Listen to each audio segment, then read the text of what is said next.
So this is another kind of random video back on the parts car situation. And I just did another video the other day about some parts car related stuff. If you haven't seen that, go ahead check that out. So I've had people in the past and recently regarding that video ask me, how do you make money doing parts and doing a parts car? Um, So I guess I'll just kind of use this parts car as a perfect example of that. And it really is a perfect example of that. And I'm going to throw some numbers out.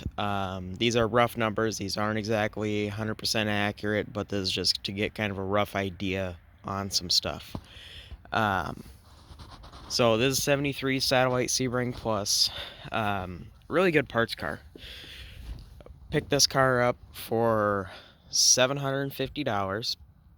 So some of you are thinking, oh, that's a lot of money for a rusted out parts car, and some of you might be thinking, oh, well, that's actually a good deal. There's a lot of parts on it. Well, it was a pretty good deal. There's a lot of parts left on it, and it's the little things that people don't realize that really make it a great parts car.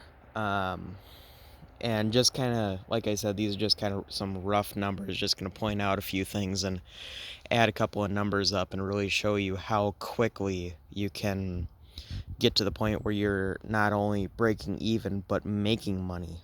And the best thing you can do is buy a parts car related to your own projects.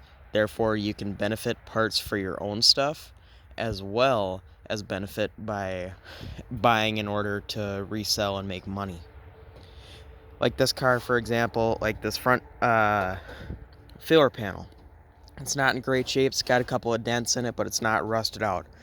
That's anywhere from $75 to $100. There's two hood braces that go here to here, and they meet in the middle at the firewall there. You can take those off, maybe clean them up a little bit, get 50, $60 for the pair. Windshield wipers, those are a big deal on these cars. That pair of windshield wipers is well over $100. So, as you can see, we're already past $250. This is disc brake front end, as all 73s were, generally speaking. There are a few exceptions, but generally speaking, all were disc brakes, and this is great for somebody converting to disc brakes on an earlier car. They can use the same sort of setup. People will pay $250 for that disc brake setup, so there you're at $500. The interior on these cars is pretty good money. Rally dash, the bezel is cut, so that takes a lot of the value away right away. But that air conditioning setup is at least $75. That wiper switch, the actual plastic knob, they do not make that knob. So that knob itself could be 30, 40, $50. And it's all the little stuff that adds up. You can break down that gauge cluster into 4 or 5 different things, or you could leave it whole. The radio is gone, but that's okay. They're not really worth much money anyways. All of this drip rail, all of this trim, the pair of this inner trim that holds the weather stripping, the pair of it, $100. This drip rail, $200 for the pair if you can clean them up and get them pretty straight. These A-pillars, if they're not cracked and broken, this pair of A-pillars is $125, $150, depending on if you do it right. Like that AC wood grain dash piece there, that's $75 to $100. The ashtray, 30, 40, $50, depending on how clean it is on the inside.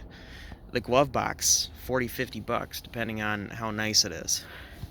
And the interior panels, the interior soft goods, if you can get them to where they're cleaning up to driver quality or better.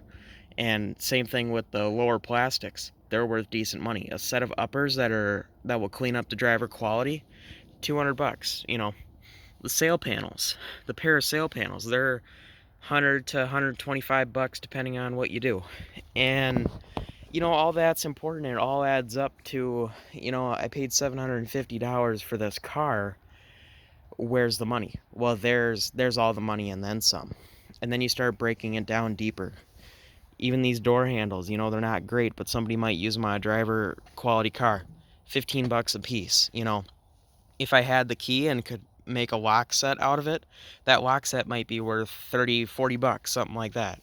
This trim, that Satellite Sebring Plus only, that pair of trim for both doors might be 75 to 100 bucks to a person. And same thing with the quarter trim that used to be here. I already took that off. That trim might be 75 bucks for the pair. It might be a little bit more, might be a little less, and it all depends on condition. What you got to look at with these cars is you really got to look at condition, because people are very, very picky about what they get.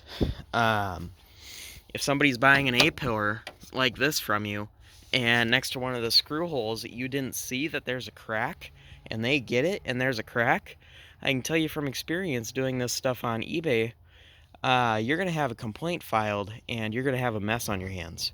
That's why people don't do the part stuff as much anymore. You have to be very, very specific and very careful with what you're doing. And, I mean, these bucket seats, they're pretty good cores. The seat tracks are pretty rusted, but the frames are actually good. I actually took the back off a little bit, and you can see in there the foam is all good. So I would assume that the rest of the seat overall shows similar condition. The buddy seat might be 75 to 100 bucks to a person. The bucket seats, maybe anywhere from 300 to 400 bucks, depending on how nice the backs clean up. And those lower plastics, like I said, the lower plastics for all four pieces, the quarters and the doors, somebody might get 200 bucks for that set of four. So there's a lot of things to be shown, and the things that people don't realize, and this is a perfect example. This little piece of trim was right here. Yeah, might have been for the other side, but this little piece of quarter end trim, somebody needs that. So it's all this stuff that comes off, and like there's a Plymouth emblem that came off the bumper, and this one's pretty roached, but maybe somebody will give you 10 bucks for it. Or another thing that's cool is you get like a styrofoam board and you start loading it up with emblems. They're really cool kind of shop work art piece sort of things. But yeah, it all adds up. But like the rear end, it's 8 1/4. It's junk. But I mean, everything down to the brake pedal and the gas pedal assembly. I can sell a gas pedal out of these things for 40, 50 bucks all day long. The dash frame itself, this is an air conditioning dash frame. You can tell by the cutout there that was for the air conditioning.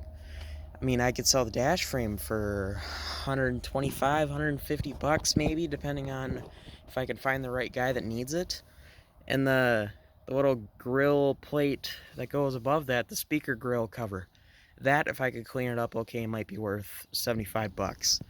And even the rear view mirror, it might not be perfect, might be a little bit cloudy, it might have a little bit of dark spots going on. But maybe it's 25, 30 bucks to somebody. And the other part of doing the parts thing is you can't throw stuff away. And a lot of people have mixed feelings about that. But you really can't leave anything left behind. One thing I heard from somebody is that when dealing with parts and parts cars, you have to treat a parts car like the Indians, the Native Americans treated the buffalo, the bison. Use every part that you can. Don't let anything go to waste. And I mean, even the glass, if I can get the glass out without it breaking, that's worth some decent money. I actually just sold a piece of quarter glass for a car just like this. 50 bucks because it cleaned up real nice. And once again, these numbers are kind of rough numbers. And in addition to that, a little kind of side note, we do buy parts, we do buy parts cars, we do buy parts collections.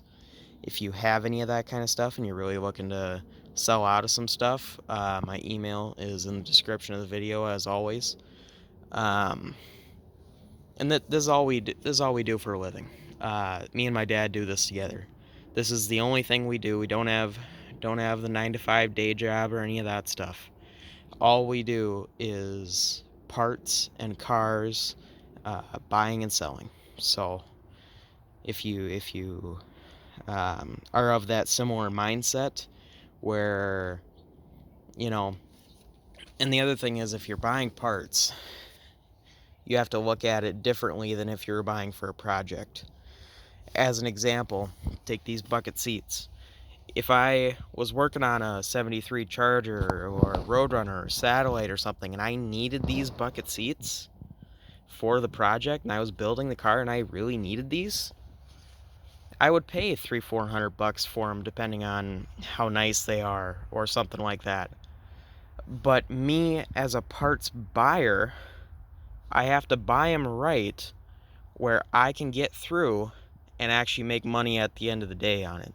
Because what a lot of people don't realize is that it's a lot of time, a lot of work, and a lot of effort cleaning all these parts, making them look nice. And beyond that, if you're going to sell stuff on eBay, I don't recommend doing it. I really don't. Because you need a long established account. My dad's been on eBay since the 90s, so we do have that. You need a long established account with a lot of knowledge behind it, because you're going to have guys ask you questions all day long, and you're going to have guys send you a message on a part. Does this part fit such and such car? Well, you have to be able to answer that. And beyond that, eBay is expensive. You wonder why prices of stuff on eBay are a little bit inflated beyond what you can get it for at a swap meet?